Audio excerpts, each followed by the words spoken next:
Here is an interview with author William Cooper.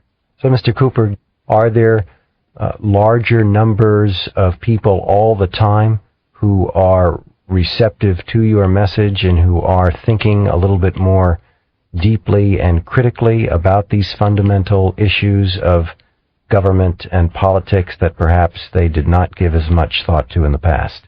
Oh, yes.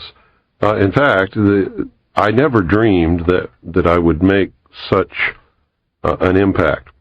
When I first began what I'm doing now, which was many years ago, I was lucky if I could travel 1,000 miles and collect 3 people in somebody's living room, none of whom, by the way, would help me pay for expenses or anything else, to sit down and listen to what I had to say. And I did this many times, travel all the way across the country just to talk to 2 or 3 or 4 people in somebody's home and put all the expenses myself. And now I can go to someplace like the Salt Dome in Salt Lake City and fill the place up with people who want to come and hear what I have to say. I think the radio broadcast has had a lot to do with it. My book has certainly been the #1 underground book in the country for the last 8 or 9 years, and continues to be today. And I know that I'm really hitting the mark, and I'm really making people pay attention when the President of the United States, William Jefferson Clinton, names me in a White House memo, which Rush Limbaugh read on the air, as being the most dangerous radio host in America. To me, that was the most tremendous compliment that I could ever receive. Was worth more than $50 million in my estimation. And if I don't ever do anything more than what I've accomplished, I certainly have accomplished quite a bit in the way of waking up the average American to stop believing everything that he's told or taught and start questioning and using his own mind for something other than to hold up the top of his head. And I think that's happening. I think people are beginning to question and think and arrive at their own conclusions today a lot more than they ever have in history. Trusting people is what got us in this situation. And the whole concept that imperfect man can rule other imperfect men and it's going to turn out all right is the most ludicrous proposition that I've ever heard in my life. I think there are a number of people that agree with what you say, who are aware of some of these facts. Again, the question to ask is, given that there may be ills and abuses on the part of the government today, what would be something that a person interested in seeing change could do? What sort of advice would you give somebody who wanted to have an effect for the better, who would want to influence events so that we would begin moving towards a change? There are only 2 possible avenues of change at the present time. One is civil war, which we are heading toward right now. We are rushing toward a civil war in this country. And I foresee that is probably the most reasonable expectation that we can see happening. Not that I want it to happen, not that a civil war is reasonable, but it's the reasonable conclusion after looking at the whole picture. The other is that we could somehow really educate the vast majority of what I call the American sheeple. These are people who are ignorant. Ignorant is not a bad word. It just means that they're without knowledge. If we could educate them and get them to understand that it is more important to stand up now and take a personal risk and educate other people and say that this has all got to stop, and be able to select our own candidates and make sure they get elected no matter what the press or the television or anybody else tells us about them. Put them in office, people who will support, protect, and defend the Constitution, like the liars and the charlatans who are in office now swear to do when they take their oath of office, but don't at all. Don't even attempt it. In fact, if you could get the people to do that, then there might be a possibility of a political, peaceful solution. But I can tell you right there that that's not going to happen. It's not going to happen in your wildest dreams, because most people spend the first 21 years of their life trying to get away from daddy and get away from home and become responsible and have their own responsibility in life. They spend the rest of their life, once they find out what that really means, in trying to find a daddy that will take care of them and take all the risk away from them and make sure that they have a job and that their diapers are changed and they have a bed to sleep in at night and a place to play and all of that kind of stuff, just like every other child in the world. And to stand up and be responsible and take a risk means that they're not going to find that. That's why socialism is so attractive to the vast majority of any people, not just Americans, but any people. It promises that they're going to have a daddy again who's going to take care of them. If they'll just give up all their rights and all their liberties, daddy will take care of them. And so that's what people are looking for. And you can see it in your daily life. That's the way they vote. That's what they want. They don't want to take personal responsibility. They don't want to take a risk. They're afraid of getting on a list. I've had people tell me to my face, Bill, I know all about this stuff, but I can't help you because I don't want to get on anybody's list. Is it different anywhere else then, Bill? Because this question brings me to something I wanted to ask you anyway, and that is, in looking over other countries in the world, do you find any other countries with social or political models, even if it's only some aspect of their system, that you find worth emulating in other countries? Any other country or countries that you think go about the political process or the social contract, if you will, in a way superior to the United States?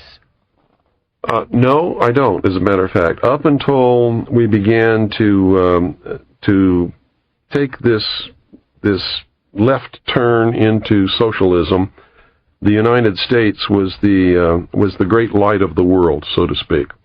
We were the only free people who had ever existed in the entire history of humanity. We like to talk about our great heritage from England. The English were never free. They're not free today. They don't have freedom of speech. They don't have any of the freedoms that we've always had and cherished. In the history of the whole human race, the only people that have ever lived on this planet who have ever truly been free, the ultimate achievement of all humankind was to accept the individual as a king or queen in his or her own right, being responsible and having all of the freedom and liberties that they could possibly imagine right here in this country.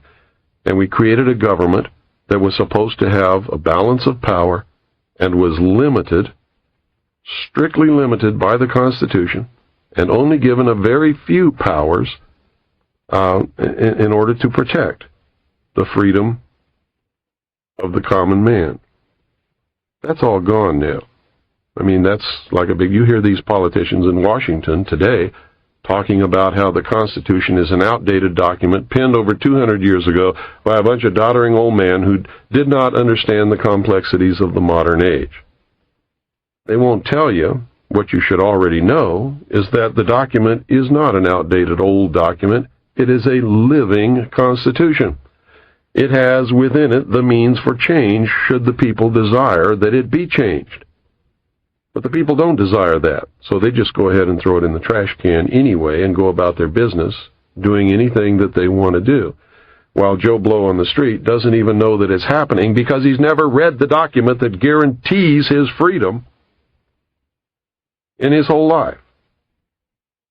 So, Mr. Cooper, given the controversial nature of so many of the things that you have studied with regard to government and the law and the abuses thereof, tell us a little bit about how it has affected your personal life. You're a family man with 2 children. What kind of impact has the work you've done had on your family? Well, that's quite an interesting question, and that doesn't get asked very much. But it's had a tremendous effect. If you want to find out how quickly society can turn against one, and I'm talking seriously here, stand up and tell the truth about just anything that you want to stand up and tell the truth about. It scares the living daylights out of everyone. And so the first thing that happens is you find out who your friends are and who your friends are not, because there's a great weeding out there. And it's not anything that you do on your part or that I've done on my part. They just disappear. And you find very quickly that people are afraid to be around you because that they can see the government being upset about what you're talking about, and they can see repercussions coming, and of course they have happened and will continue to happen. And ultimately, I really believe that there will be some kind of a terminal point where they decide that they're not just not going to put up with this pest anymore, and that's going to be the end of me. We have been literally financially in the ditch. We have found it impossible to get any kind of a normal job with anyone who knows anything about what I do.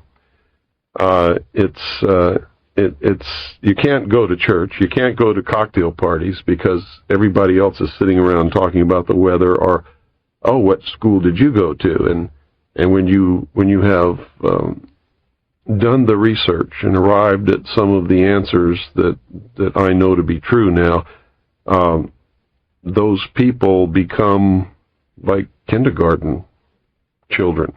They're not in the real world, and I can't engage in that kind of a conversation. So you really find yourself in another world that has nothing to do with all of the rest of the people who are running around engaged in their activities that they think are so important then. And to them, they really are. But to me, they've lost the reality of what really is important, and they're about to lose their freedom to even discover those things at this point.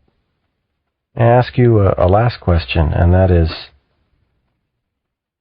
how would you like to be seen or remembered in future years when people look back and you think about the thrust of your work? What is it that you would like to be best remembered for? I think I would like to be remembered like Paul Revere was remembered. At a time when it was needed and nobody else would do it, I got on my horse and rode through the night and said, the British are coming. And this time it's not the British, although there's an element of the British here because England is a socialist country. I'm sure you know that. That's all. I'm not looking for any fame or any fortune. You certainly don't get rich doing what I'm doing. And infamous is probably the real word that describes what happens to you as far as public recognition in a world where political correctness is the theme of the day.